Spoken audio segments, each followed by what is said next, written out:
All right, Fungo Banter fans, we are fired up to be back with our next guest on the podcast, Max Price, head coach at South Salem High School in Salem, Oregon, and he's also your host of the High School Coaches Club podcast. I'm going to call him the Podfather on here. Max, thank you for taking time to come on with us and join the Fungo Banter podcast.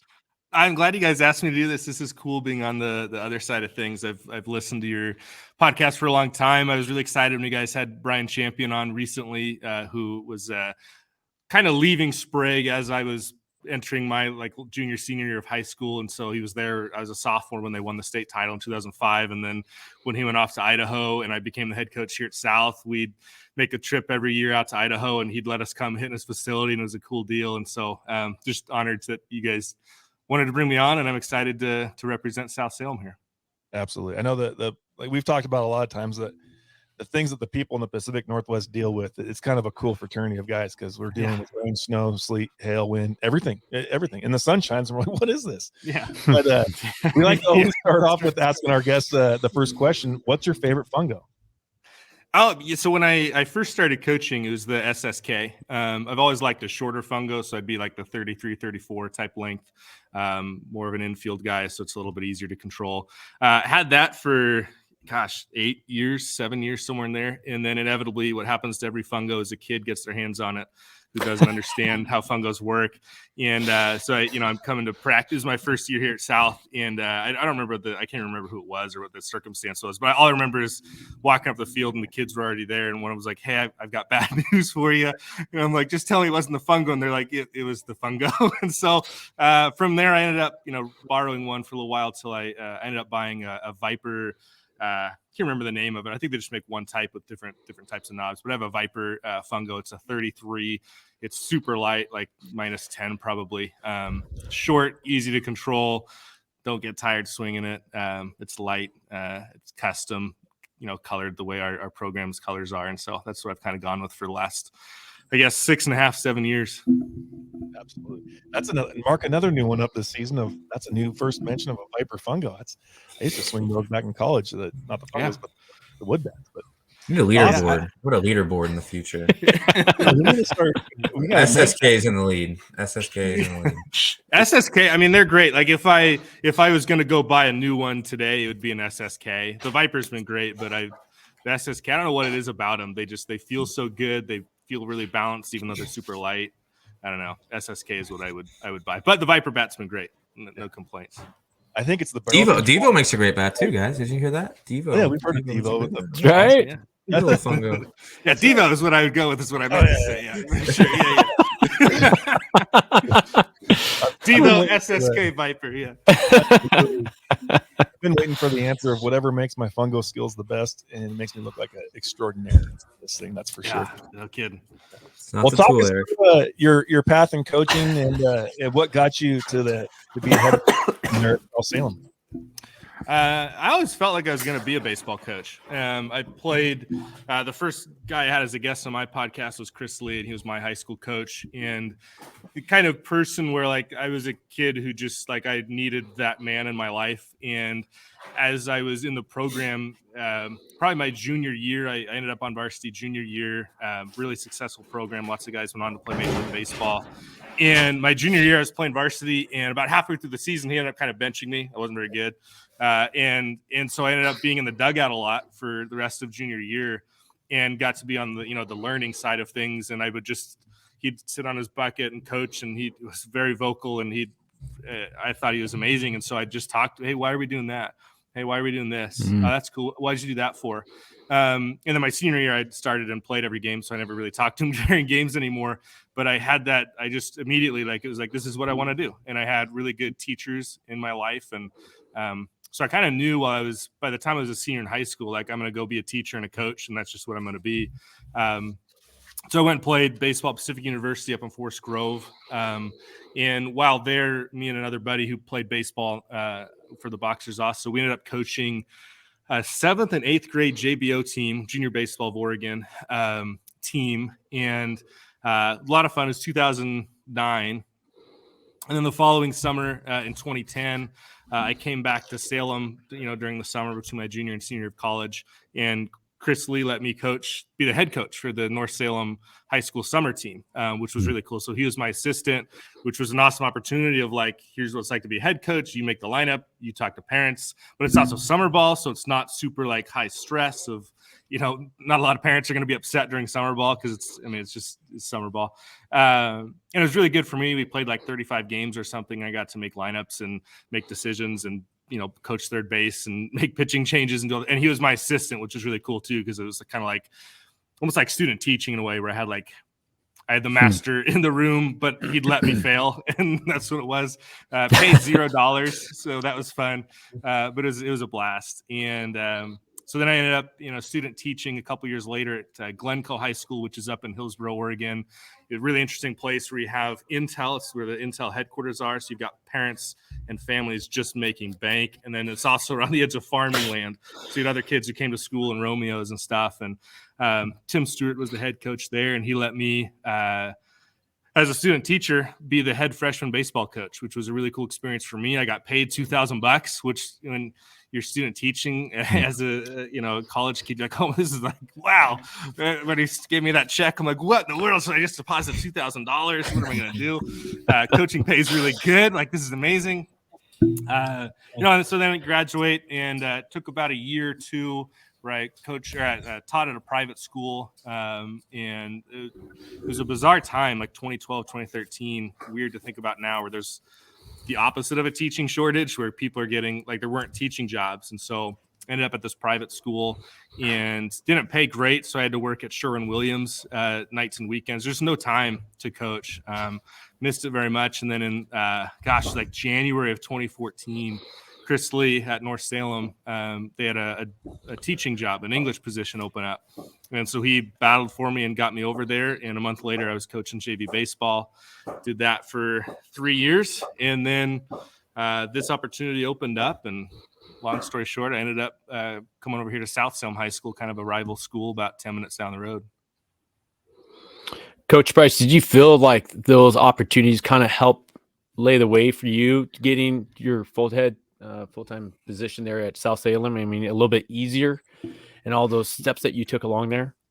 I think so. I think coaching in college was really good for me because it gave me that opportunity to just play around with it. Obviously, having Coach Lee with me was really good. Having a mentor there who he'd let me make a mistake, kind of like a parent almost, right? They let you make the mistake, and then afterwards, there's like, here's maybe what you should have done. Here's some other options you could have gone with, sort of a thing, right?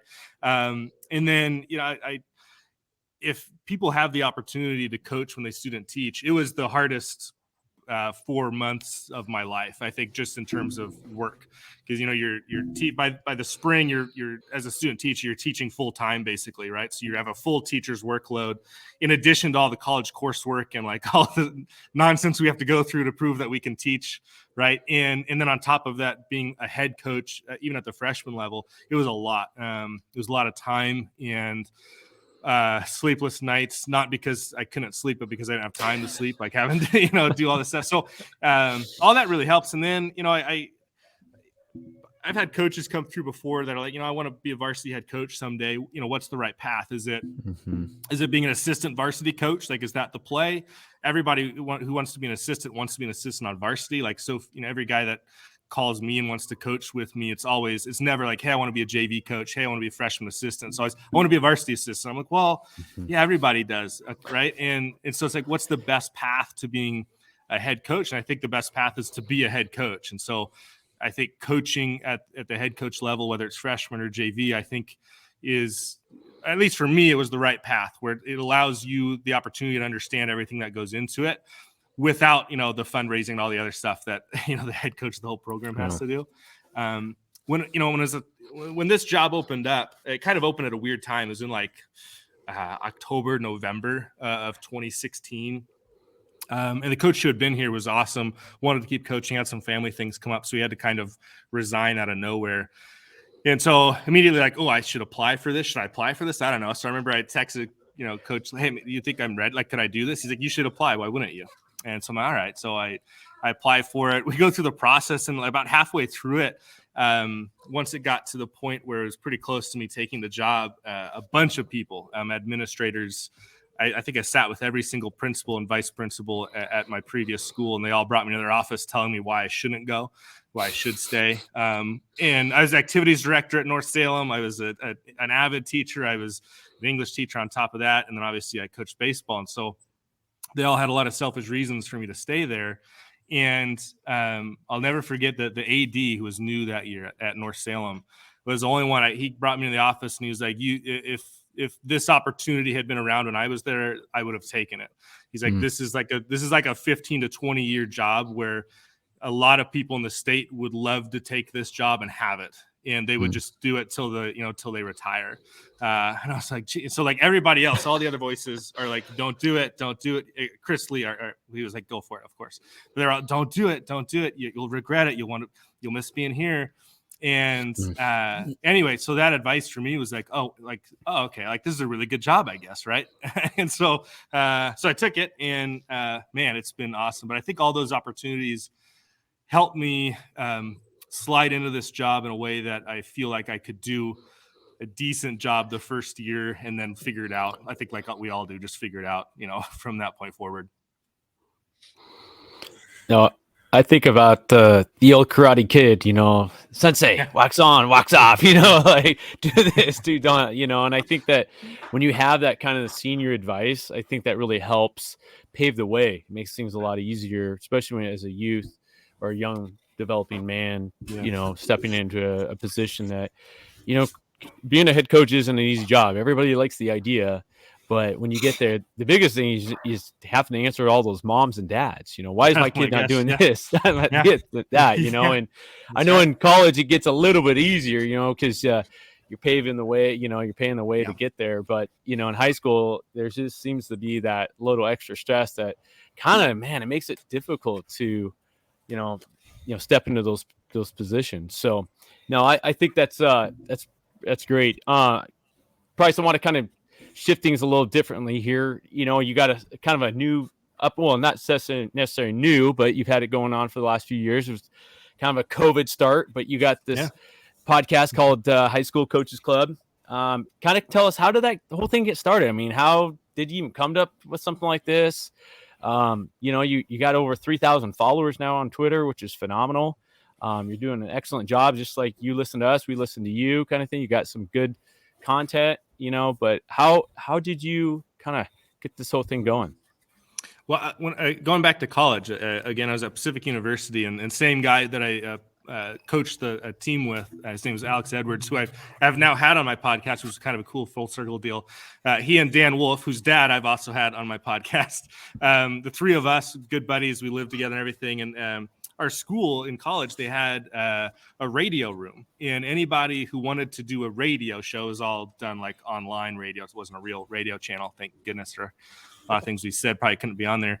And it's right across from the like mail room, and it's like, hey, you want to have a radio show? Just email this person and you can have radio. So we're like, we should do it. So we started doing it. So like our sophomore and junior year, every Monday night for an hour, we'd go down there and sneak in some beverages you probably aren't supposed to have on campus, and for an hour we'd just be on the radio, and we'd get like 25 listeners, and it was all live, and so we were like, oh my, 25 people are listening to us right now. This is amazing.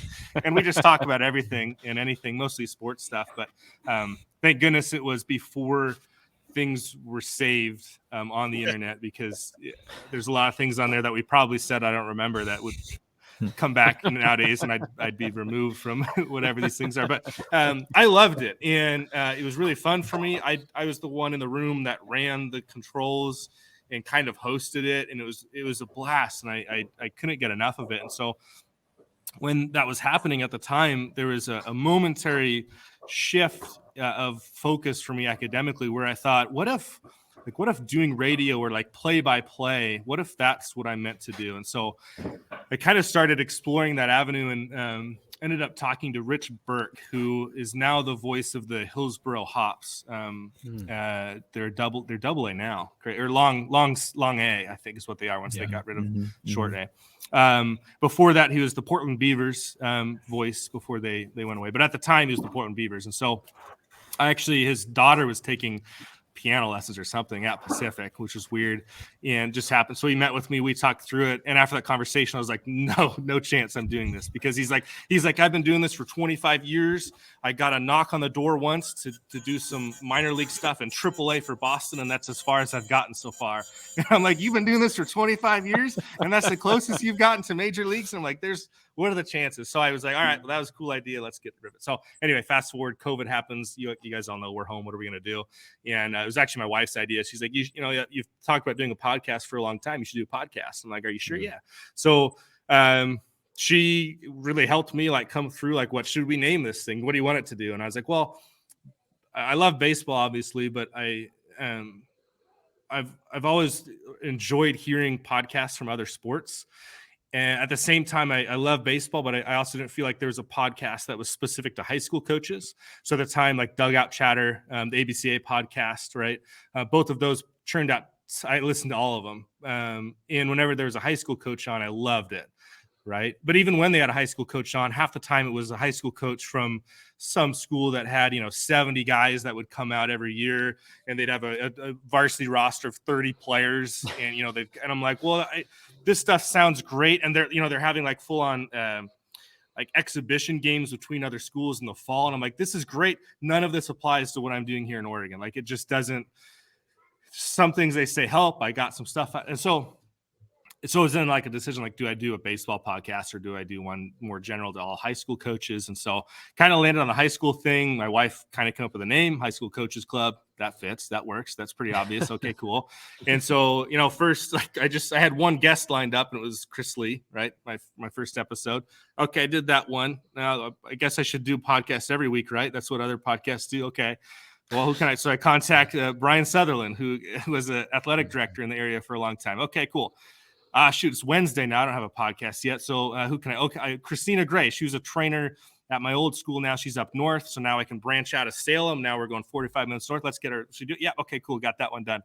All right. Now what? Shoot. All right. Lenny Wolf. Dan Wolf went to college with him. His dad. He's been coaching at Warrenton up on the beach forever. All right. Now we're even farther north. And then it was like, all right, maybe I should start planning this. And so then it just kind of took off of like reaching out to coaches I knew through Twitter and guys like Butch Chaffin, who were so willing to he recorded with me at like midnight one night, his time. He didn't care. Wow. He's like, sure, yeah, I'll do it. And I'm like, cool. We get on, and he's like at his facility. So he drove from his house to his facility because I had better internet. I'm like, it's midnight. What are you doing? He didn't tell me till the end of it. And I'm like, dude, we could have done this on the weekend. And so it really was born out of a love for talking to people and learning, a desire to hear from other coaches, because I think kind of like teaching, like I teach English in my classroom right now. And I don't know what, the teacher on the other side of this room does in her room. It might be amazing. I don't know what the science teachers are doing down the hall. It might be incredible. I just know what I'm doing in here. And so it's the same kind of thought of like, man, I've never even gone to a basketball practice at my school. I could go watch our basketball team practice. Maybe I'd learn something. And so it was kind of bred out of that, of like, what can I learn from other sports? And then obviously, of course, baseball is the favorite. I have far more baseball guys on because I think they're more accessible. I think they're more willing to share their stuff than a lot of other sports are. But man, it's been awesome just getting to learn stuff from other sports that I never would have thought of, and then apply that stuff to baseball. I think that's a really cool, process this thing, because I know for why we do this, and one of the things I love about this podcast is if I have questions and something I want to learn about, or if I'm struggling with X, Y, and Z of the game, let's have a guest on and talk about X, Y, and Z. Yeah, that's right. I think it was for me at Central, going to school and at college, and I switched to communications because I didn't want to do geography anymore, but I had to have a coaching minor, and so I had to take a football coaching class. And the things I learned from the football coaching class that I can correlate back to being a baseball coach, and I can only imagine things that you're able to learn and from each individual sport and twist that into a baseball way of doing things. Well, I mean, think of football, like how Oregon, like in track and field has been another one for me where I've talked to coaches. I'm like, just thinking of it, you've got like 120 athletes. How in the heck how do you organize that? Like, I have a varsity team of like 14 to 16 guys. You've got 120 kids, and you're like, how do you figure that out? Or football, like it's unbelievable how organized some of these people are. And it's like, if they can do that, like we could probably be a lot more efficient with what we're doing,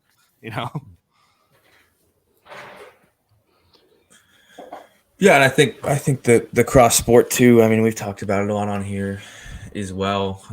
If we can take elements of whether it's track and field, football, basketball, whatever that might be, body movements. We're all advocates of. I think we've came to that conclusion about 4 or 5 times on here that pretty good advocates of multi-sport athletes to an extent, right? I mean, I think that understanding what baseball season is and what basketball season is and football and letting them all be separate and not crossing over into each other. But what have you kind of found on some of those other sports? Maybe that kind of aha moment from a coach, maybe a body movement or pattern or exercise training, something that I know for us, I talked to our track coaches about like shin angle, right? Creating positive shin angle, stealing bases, that kind of stuff, how that kind of crosses into, I blew his mind when I mentioned that phrase. But what are some things that you kind of have taken from some of those other sports and maybe applied to your team and what you're doing with that?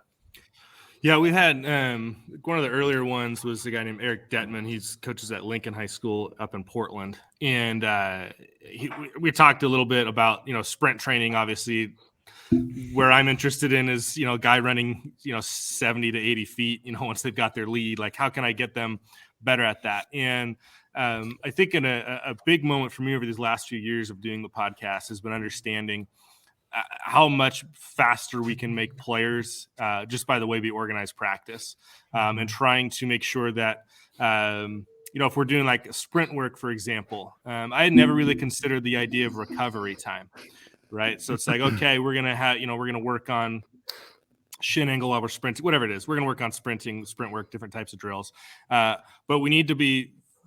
The idea is basically like they need to be fully rested. Their breath needs to be recovered before we do another one, because they need to be able to have each rep be the maximum effort they can possibly output. And if they're doing that when they're breathing hard and tired, like that's not really going to transfer and make us faster. And it's like, that is game like, because after I run through first base, I'm going to be a little bit tired because I'm a baseball player. I'm not designed to run far. And then all of a sudden I've got my lead and I'm breathing hard and the guy's going to pitch now. He's like, you have to kind of separate the game like part from the getting faster part, because those are different. We need to be able to build speed. That's what you're focused on. And you have to be able to separate that from making it game-like, which is, hey, I'm tired, but I still need to run right now, because they're different. They're different segments of what you're trying to work on. And so for me, that was a big, like, oh my gosh. Yeah. Cause all the sprint training we'd been doing prior to that, I was doing all these drills that I'd stolen from people smarter than me. But I wasn't building in like recovery. And it's like, man, so I need at least a minute between reps for guys to get their rest. And then you get into the organization of like football practice and track practice. And it's easy to create that rest while other guys are doing their work, and all that we can figure out. But that was a big one for me of like, oh, wow, I can make guys faster. And it's okay if it's not actually game-like, because I'm working right now specifically on the skill of getting faster. Yeah, and I was with the strength coach at college over break and was talking to him about some of that stuff and kind of had the same aha moment. Because I think we all want to default back to some of our old school coaching days, and there's time and place for that, right? Like the old, we're going to run some diamonds or, timed sprints, whatever that might be. But his comment, I remember it was, I think the rest period, when you're doing speed training, the rest period between sprints should be 3 times the distance in seconds. Yeah. So if you're going 100 yard sprint, 300 seconds between those 100-yard sprints when they're doing speed training. It blew my mind. I'm like, yeah, okay, 300 divided by 6 is 34. Man, that's 5 minutes. Right, yeah, it's a lot of time. Yeah. But that's where some circuit stuff and other stuff can maybe work into that too. But yeah, I think there's so much more information out now on that end of things, and us as coaches, we default back to our training, right? Who we played for, who we were around, all that. And it's kind of hard to take a leap of faith and like do something different. And we're like, is this going to make my guys worse or better? I know this ground form is going to make them, not terrible. So I'm either stay with what I'm doing or try to find a new way to do something. But I like that. That's good. Yeah, that's one of the hard things I found is that you learn so much stuff and you take so many notes, and you've got to be really good about being like, yeah, that might be good for his program, but I don't need to incorporate this into mine. It's just it's okay for something to sound really good and to say that's cool. It's not for me, and that's been a hard part too. Of the early part of me, just like I want to do everything that these guys are telling me. Well, it's not everything's made for my program, right? Yep. Well, let's transition a little bit. I think we want to talk some culture stuff with you. I know it's a big thing that you do, big part of that. Or maybe start from the foundation. I mean, when you take over a program, and want to immediately come in and do new things, and my way or the highway. But you got to get kids kind of on board with what you're doing and what your plan is and path is. But maybe talk about getting that initial buy-in, when you're starting a new program, how you felt that, maybe things you do differently if you were to go back and do it now, or maybe got a different head coaching job in the future. Yeah, when I first, it was like, okay, the job's yours is like December of 2017 or 2016. So then we had like an introductory meeting. I think it was in December still when we did the introductory meeting. It was like after school, hey, come meet your new baseball coach. So like 30 guys showed up, and I was like, okay, so going into it, I'm like, okay, what is going to get these guys excited about playing baseball for South Salem High School? And so I knew that previous coaches had been really big into old school stuff. And at the time in 2017, 2016, I thought I was really hot stuff because I was coming in with this new idea of we're never going to sack bunt. We're going to hit bombs. We're going to steal bases. It's going to be the coolest, it's going to be the coolest like Chip Kelly type offense in baseball you've ever seen. So I go in there and I'm like, this is what we're going to be. This is what we're going to be all about. And so now, like looking back, I'd be like, well, that's not how you get buy-in, and that's not how you authentically get kids to want to be part of your program in like a positive, long-lasting way. Of course, reality is much different than what I had in my mind about what it would be like. And so eventually, I've come to the realization. I think I had a guest recently, Greg Berg, who talked about it. He wrote a book on it, on culture. But he says basically this idea of culture is what you allow, and it's what you emphasize. And it's taken me a while to kind of realize that. And reading what he had written and having him on the podcast and hearing him talk about it, it's like that's a really good way to look at it. So like culture is what you allow. And so now I can kind of go back through these last 6 years leading into year 7 and think of all the things that I had allowed in the program to happen. And I didn't step in and stop it or redirect players or say, hey, that's not how we do things. And it was after COVID, actually, right? 2020, when we all had to reevaluate everything we were doing. We had a really successful 2018 season, really successful 2019 season. Both times we made it to the state semifinals in 6A. Both times we were on the road. Both times we went into extra innings. Both times we lost on a walk-off single, and both times the score was 3-2. And so you get done with that and you're like, man, we're knocking on the door. We're so close. 2020 hits. We're all shut down. And then 2021 happens, and it was a shortened season. We had a really similar deal to what you guys did with the different sports back-to-back and everything. And that season didn't go well. And the culture wasn't good.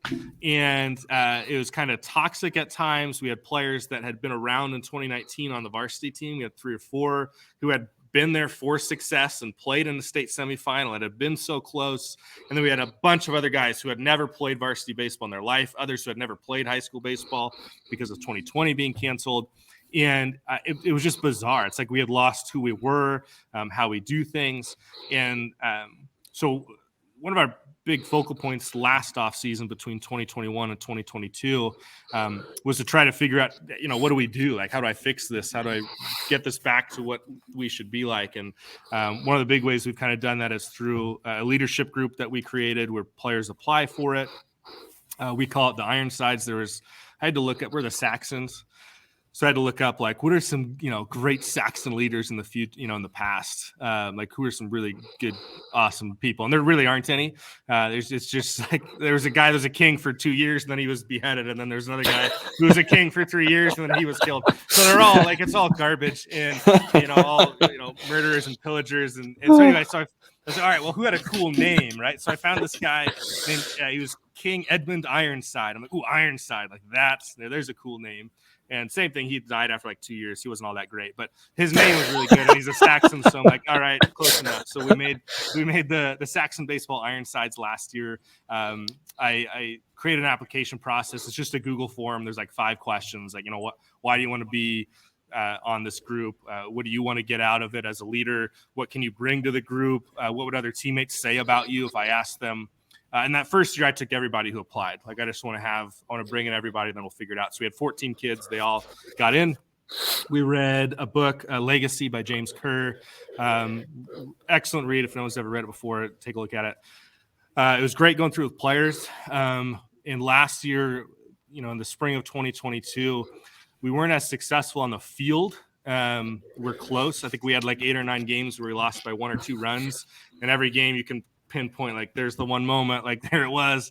And so we were close, like knocking on the door, really, really young team. But the culture was night and day from the year before. No toxicity, players playing for each other, players picking each other up, players allowing others to pick them up, which has always been a difficult part for kids, right? Of like, what do I do when a teammate corrects me? Because it's really easy for me to just go, well, screw you. Like, here's things that you do wrong. And it's a really natural thing to react that way. So last year we kind of turned the corner and we allow others to pick us up and we pick them up. And just like what Greg Berg said makes so much sense to me. It's like, it's what you allow. And so I make a point when we're in the cages, when we're doing off-season stuff, whatever it is, if there's something I see, or if there's something you as a leader in our program or anybody in the program sees that's not the way we do things, correct it right there on the spot. Like, there's no reason to let that go. Take care of it right now. Be done with it. Let's move on and be happy and great.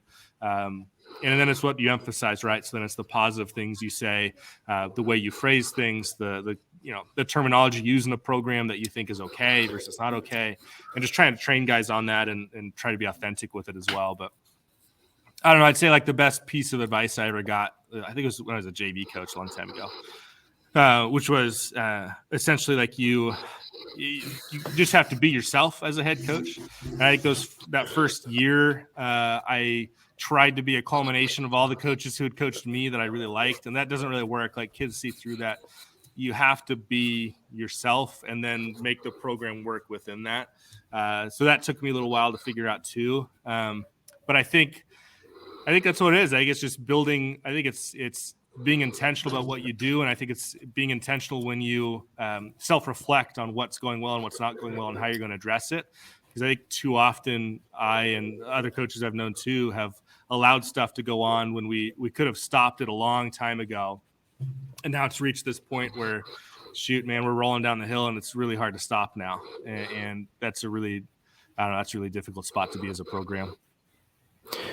Max, do you find that, kind of making that way forward, that point of sharpening each side of the sword, was that just through, different guys in your life that kind of helped you along that? Or is that just things, trial by error, maybe the reaction I got out of my team after that loss, or maybe me, instructing at this particular time, practice this particular way. I mean, what were the things that helped you kind of help, pave your way forward to kind of sharpen both sides of that sword for you? Yeah, well, I had really great coaches, great mentors growing up anyway, but then obviously, some of the things like ABCA and some of the coaches I've met through Twitter, obviously, are some of my like closest friends, which is weird to say because I've never even talked to them with voices before. Like, I just through texts and stuff, right? But so I've had a lot of people that I've met in my life who've been really good at helping me. Not necessarily because of anything I've asked them, but just things I've seen them write, things I've seen them post, things I've read, heard them on podcasts and things like that. I remember there's a moment a few years ago. I think it was 2018. So in 2017, we went, I think it was our first year, we went 14-11. We hosted a playoff game, a home game, and we got destroyed 13-1. And that was the end of our season. It was really a bitter, like, this didn't go well. So 2018 comes along, and I remember a specific moment where I kind of realized that, kind of going back to what I said, like, you have to be who you are. And so in 2018, we're getting ready for our first game of the year, and we're hosting a team from a couple hours south of us. And our guys are in the cages hitting pregame, and I try to leave guys alone when they're hitting pregame. I let them go over there. Me and the coaches are taking care of the field. Like, that's your time. That's your 20 minutes in the cage to just be with each other.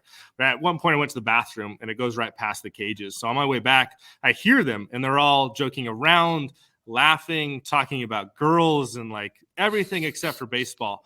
And my first instinct is like, I got to stop this.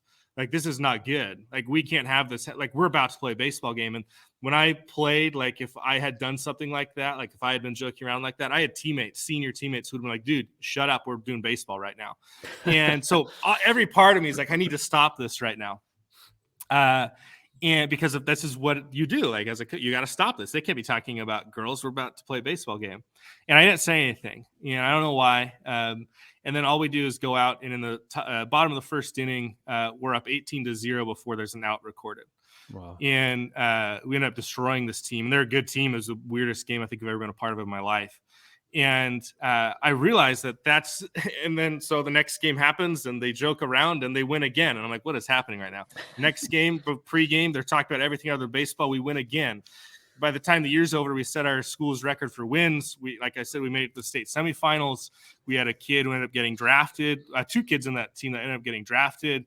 We had other kids, like our 9 guy hit like 420 that year. They were just unreal, and they played so good and so naturally, and they had fun doing it. And I was like, oh my God. So for me, like that was a big learning. Like if I, in that first game, if I had stopped those guys in the cages and set the tone of like, no, when you get here, it's baseball. That would not have worked for that team. And who knows? Like, I don't know what the rest of the season looks like. Mm-hmm. And for me, that was a really big learning moment of like, sometimes the things we've learned and the experiences we had, as players and stuff and as coaches, it doesn't fit this team. Right. And maybe the team. And so what happens, right? We get to 2021, different group of guys, like I was talking about before. They also joke around, mess around before games, and they go into games and they play like they were joking around and messing around before the game. And I'm like, oh my God, of course it can't be that easy. Right. And so I kind of came to the realization that every group is different. Mm-hmm. And as a head coach, it's a really weird balancing point of being yourself and also being the person that particular group of players needs you to be. And so in like 2018 and 2019, those 2 groups, they needed me to be around, like to be the adult in the room. And that was about it. Like once the game started, we could roll, we were great. And they didn't really need me to do anything during the game. 2021, those guys needed me, and I was still living back in 2018 and 2019 as the coach of those 2 teams. And so I think it's a little combination, obviously, of all the people you've been coached by, played with, coached with, all the people that you've read about, listened to on podcasts, and then it's your own experiences and seeing all the things that you do horribly wrong or sometimes right. And a lot of times it's the right on accident, like it was that year, that lead you down these different paths, and you just kind of figure it out as you go. And I don't know if there's any one way that's going to work every single year, but I know that if I myself and I allow myself to just be me, and if I figure out what that group needs and I be that coach that they need, I think we have a chance for success. Yeah. With that group that's loosey-goosey, is there a way that, do you let them do their thing and then come back and have something that they're focusing on, like specifically, hey, lock in, let's get together as a group, we're going to visualize whatever and get back and do it? Or is it just like, is it better just to like, hey, shut it down? Like, is there a balance, a blend of those things? Yeah. So that year, this is so weird. So in 2018, before the season started, so we're a week or so into practice, you guys have seen pictures and stuff. We're kind of like in a city park almost, like where anyone can just walk into our program or drive onto the field and do whatever they want, right? So we're hitting the cages, and the guys find this little. He used to be around here. We named him Jerome, but they find this little like, I don't know, like gummy guy, like I don't know, and made out of like gelatin. I don't even know what he is, and who knows where he was before that or what he had been doing. But he arrived in the cages that year, and they ended up naming him Jerome. And before every game, when it was time to start, so it's like, okay, we're about to go take infield, outfield. That was like lock-in time, and so they would get Jerome. Okay, who's our starting pitcher? Jerome goes in his back pocket, and then it was game on. And for that group, like that worked. So then, like every game, and when you'd replace a pitcher, the pitcher would stay on the mound. New pitcher comes up, Jerome out of my pocket, you put him into yours.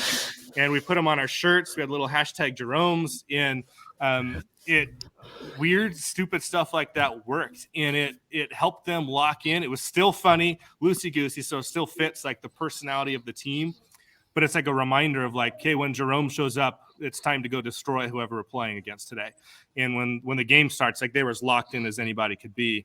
So I think when you have a loosey-goosey team like that, I think it's important to let them be that way, because you'll never get buy-in if you force this team of really fun guys who want to have fun and make baseball fun. If you force them to make baseball be the serious, awful thing. Mm-hmm. But also when the game starts, like, we need to be locked in and focused and get the job done. And so whatever programs can use as their lock-in thing, that's going to work. And so that year it was Jerome. The following year, you can kind of see behind me, it's hard to point. Thor. We were playing. So in 2019, we were at in Boise, Idaho, playing the Bucks Bags tournament that they host there every year. And we're out playing wiffle ball. We rented this big house so we could all be in the same house. Huge backyards for playing wiffle ball. Lightning storm comes through. This kid Ricky Alvarado on our team, a pitcher only, gets to hit in the wiffle ball game. Of course, so he's excited. And his team's down by a round. I don't even know what. Anyway, he hits a home run over the house. Right when he does it, lightning strikes. And he just out of nowhere, is right when the movie Thor came out. So he holds his bat in the air after hitting the walk-off home run and says, Thor. And then he runs around the bases and we all run inside so we don't get electrocuted, right? And then they made this sign, again, pointing the wrong way. They make this sign, this Thor sign, on cardboard on the back of like a pizza box that they then took with them to every single game, taped up in the dugout facing out. And that was our thing that year, was Thor. That's cool. Before the pregame, we're about to take the field, loosey-goosey crazy. They get in there, they'd break with Thor, and then they'd go and play amazing. And I guess it's the stupidest thing, but again, it works. So I think with loosey-goosey teams, that sort of stuff works really well. If there's some sort of natural thing, the only problem is it's got to be natural, or at least placed in a way that looks natural to the players, where they don't know that you implanted it, right? That works. It's awesome to hear all this, because like you talked about when you first started coaching, and I know when I first got the job at Kittitas, I called a guy, Frank Wood. A lot of listeners would know him from the West Side, Illahee middle school guy. And I was so excited. He's a Kittitas, native, but he's worked on the West Side. And I was so excited. Hey, I just got the head coaching job at Kittitas. And he was like, that's awesome. I just want you to know you're going to be a horrible coach for the first couple of years. And I was so put back, like, well, screw you. Like, what do you mean? And now I'm looking back like, man, he was so right, because it was situations like what you're talking about. And what I thought needed to happen. And when I got on the kids for something, looking back now, I was like, well, shoot, maybe I shouldn't have done that. And then the teams that needed that I might not, I let some things go. And those are the games when you come out and lose when you're not supposed to, and you don't get things done. But it made me laugh when you were talking about, because I just remember Coach Wood telling me, man, you're going to suck as a coach, but you'll figure it out. I think we have to go through that. Like I've had coaches on before who I've on my podcast, and we talk through it, and they go through a similar thing. Like, I was terrible for 5 years, and I figured it out. And sometimes I've asked them if they've been around for a long time, like, did you need that? Like, is that, and to a T, the answer is always yes. Like if I had skipped that, if I had only learned from other people, here's the right way to do things, I wouldn't have ever turned the corner. I think we all have a corner we turn at some point. And I don't think we turn the corner unless we go through those 2 or 3 years of being terrible. And and terrible is relative, right? It's whatever it is for you. But I think you have to go through that to figure out how to really coach at the high school level, because otherwise, I don't know that you figure it out in time for when times get tough, right? Right. And it's the guys that don't realize it are the ones that don't succeed in the long run. It's realizing, exactly. I don't have this figured out, but we can get better. Yeah. Well, that's why you're always go for it. Oh, Max, I was just thinking, guys, it's like kind of the progression of life, really. I mean, dude, we all get married. Do you think we got it all figured out? You think we got it all figured out when we have that kid in the delivery room? I mean, no, not at all. I mean, I'm learning every day how to be a dad of 3 kids and how to be stable at my job and be a better coach and a better husband. I mean, it's hard work. It ain't easy, but you're right, Eric. I mean, if you don't acknowledge that, I think it can make it hard. And so there's guys out there they're so arrogant that they don't, so. Yeah, that's exactly what I was going to say. Is it's like being a parent. I have a 3-year-old, and that's it. And it's like, dude, I don't know what I've done the last 3 years, because I'm so of all tired, right? But then also I just my wife and I all the time, like, was that the right thing to do? I'm like, I don't know. It's like, should I have just yelled at him? I don't know. Like, maybe it seemed reasonable. I don't know. What we're not supposed to yell. I don't know. But I think when I'm 18 years down the road and he's graduating high school, I'll be like, yeah, we did okay, or you know what, we were way off, right? I don't know.